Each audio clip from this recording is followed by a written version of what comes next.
Welcome to The Explainer. We use search engines all day, every day. But have you ever stopped to think about how they know if they're actually doing a good job? That's what we're digging into today, how search engines basically grade their own homework. I mean, really think about it. You type a few words, hit enter, and bam, a million results pop up in less than a second. But how does that machine, that algorithm, know for sure that it gave you the good stuff? It turns out, answering that question is way more complicated than you'd think. And yeah, that's the absolute core of the challenge, right? My idea of the best coffee shop could be totally different from yours. So how do you objectively measure something that's so, well, subjective? If you're going to improve a search engine, you absolutely have to find a way to nail down this squishy idea of relevance with cold, hard numbers. Look, to make anything better, you need a report card. You need a solid way to measure how well you're doing. In the world of search, this whole process is called retrieval evaluation. And trust me, it is the absolute foundation for every single improvement that's ever been made. And that's the key takeaway here. Evaluation isn't just a nice to have, it's everything. Imagine you're an engineer and you tweak the ranking algorithm. How do you prove your change was a good one? You can't just go, well, it feels better. No way. You need data. You need proof. This systematic way of testing is what drives all the progress we see. So to really get how this all works today, we actually have to jump in a time machine and go way back. The whole field of search evaluation didn't just appear out of nowhere. It was born from these incredible foundational experiments that literally set the stage for everything that followed. Okay, so our story kicks off in the 1950s with a British librarian, a librarian, named Cyril Cleverton. He had this idea. How can we scientifically figure out the best way to index documents so people can find them? His work led to the legendary Cranfield experiments, and these experiments gave us the core vocabulary we still use. Most importantly, two little words you're about to know very well: precision and recall. What Cleverton did was kind of brilliant. He basically built a science lab for search. It was a simple, repeatable, three-step method. First, you get a standard set of documents. Second, you write up a bunch of test questions, or queries. And third, you have actual human experts go through and decide for each question which documents are the right answers. This whole setup created a gold standard, a perfect answer key you could test any search system against. And it was through this super methodical process that they stumbled upon this fundamental conflict, a constant push and pull that, believe it or not, is happening behind the scenes of every single search you do, even today. So the first big idea is precision. Just think of this as the quality of your results. Let's say you get 10 results back, and 8 of them are actually what you wanted. Your precision is 80%. It's basically asking, out of everything the search engine showed me, how much of it was useful and how much was just junk. Okay, now for the other side of that coin, recall. Recall is all about quantity or completeness. If there were, say, 100 great documents about your topic in the entire collection, and your search found 80 of them, your recall is 80%. So the question recall asks is, did I find everything relevant, or did I miss some good stuff? All right, this can get a little abstract, so let's walk through a super simple example. Let's imagine you run a search, and we just know that somewhere in this huge pile of documents, there are exactly 10 perfect answers waiting for you. So the search algorithm does its thing and spits out this ranked list. Now, the ones we've marked with a little dot are the relevant ones, the good stuff.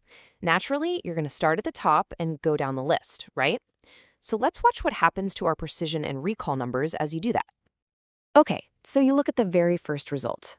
Hey, it's a good one. It's relevant. At this point, your precision is perfect, 100%, one for one. But remember, there are 10 good documents out there in total. You've only found one of them, so your recall is only 10%. See? Now let's say you keep going down to the third result. Bam! You find another relevant one. Awesome! Your recall just jumped up to 20%. But to get there, you had to shift through an irrelevant result at position 2. So now only 2 out of the 3 things you've seen are good, and your precision has dropped to about 67%. You're starting to feel that push and pull, right? And this is the perfect illustration of that constant trade-off. It's a balancing act. If you crank up the algorithm to find absolutely everything that's high recall, you're probably going to drag in a lot of garbage with it, which kills your precision. On the flip side, if you tune it to be super picky and only show you certified gold, that's high precision, you're almost guaranteed to miss out on some other really useful stuff, which hurts your recall. But, life isn't usually just black and white, yes or no. And researchers pretty quickly realize that just saying a document is relevant or not relevant is, well, it's a little too basic. It misses a whole lot of nuance.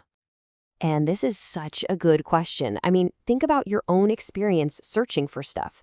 Sometimes a result is fine, it's kind of helpful. But then other times you find a page that is the perfect A+, knock it out of the park answer.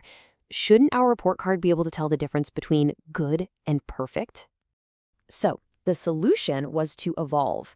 They moved from that simple yes or no system to something called graded relevance. So instead of just a 1 for relevant and a 0 for not, human judges would use a scale. Maybe 0 is junk, 1 is fair, 2 is good, and 3 is perfect. All of a sudden, you're capturing way more detail about the actual quality of the results.